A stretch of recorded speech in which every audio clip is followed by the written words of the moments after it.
The viewer window has toolbars at the top and the bottom of it, full of useful information and buttons and what have you.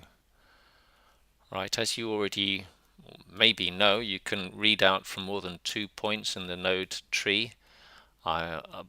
Using one viewer, you can read up to 10 points. In this instance, I've selected further up the tree just by pressing the number 2. Now, what you might not know is that you can wipe between those 2 points using that pull-down menu at the top there, up here. You can define which 2 points those are. And you can pull that widget across. You can fade using that fella there. You can rotate it even.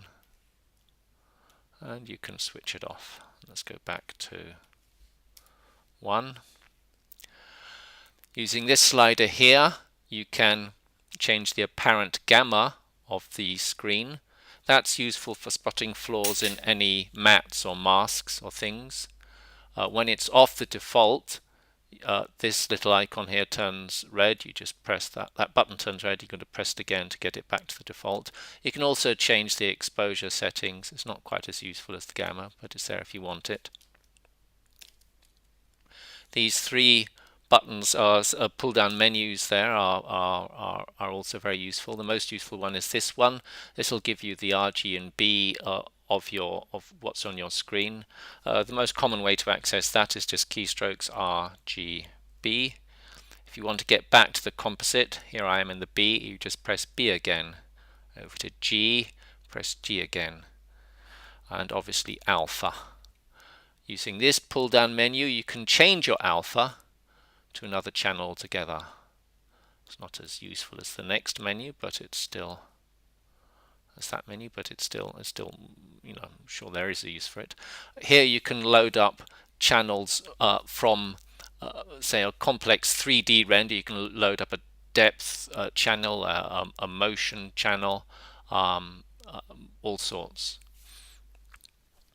Here, these buttons here will change the way that the image is updated and also the kind of detail that you'll see. If I press that button there, I am now going to a half-scale proxy.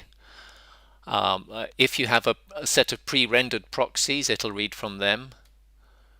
I can down-res quite dramatically there using this pull-down menu.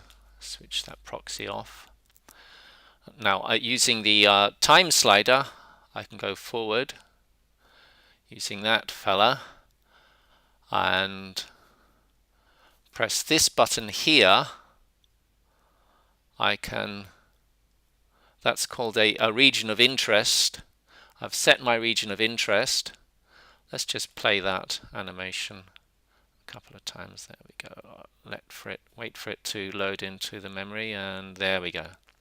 Now you see the region of interest has defined what will update. So you can switch that off and switch that off and play again, and the whole thing updates. Okay. I can pause my refresh so I can play my animation. You see the animation slider is working, but it's not previewing. I can force a preview by pressing that button. Move it forward, force a preview. These buttons here for color management, you don't really want to play with those unless you really know what you're doing. These buttons here are for 3D work. We won't cover that at the moment. This is just for navigation and how the image fits in the screen. Mostly you'll use simple keystrokes for that, the most common one being F, minus, minus, minus, plus, plus, plus, F again, minus, minus, minus, F. Command 1 to fill pixel size. So Command 1. Let's go back again to F. You'll notice that it's quite dependent on where I place my mouse. So if I place my mouse over that ball and Command 1, it'll zoom in on that. So that's giving me actual pixel size, how it would appear on the screen were it to be rendered. The animation timeline here, there's nothing much to talk about there. There's a time bar as you'd expect. There's the standard controls there. increments of 10 forward and backwards, you can change that value. That'll tell you which frame you're at the moment, and that's the apparent frames per second. You can use the standard navigation keystrokes for moving around in that timeline. That's the option drag in that case, or the option middle click, stretch. You can set it back to the default using that pull down menu there. And that's the viewer window.